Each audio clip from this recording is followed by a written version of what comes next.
புதுச்சேரியில் பிறந்த முனைவர் ஆரோக்கியராஜ் தமிழ்நாடு பாடத்திட்டம் வழியாக கல்வி பயின்றவர். நான் முனைவர் ஆரோக்கியராஜ் செல்வராஜ், தென்கொரியாவிலிருந்து.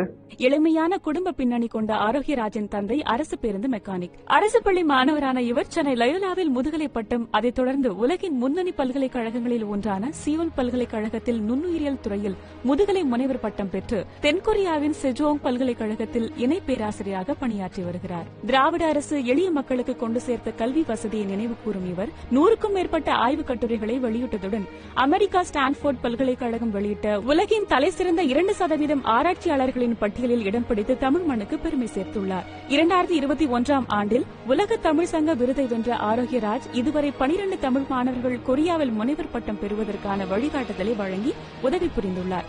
கொரியாவில் தனக்கு மதிப்புமிக்க உயரத்தை கொடுத்த திராவிட அரசியலை மறந்திடாத ஆரோக்கியராஜ் தமிழ் மாணவர்களுக்கான உயர்கல்வி வழிகாட்டியாகவும் தன்னை ஈடுபடுத்திக் கொண்டு புருவம் உயர்த்த செய்கிறார்.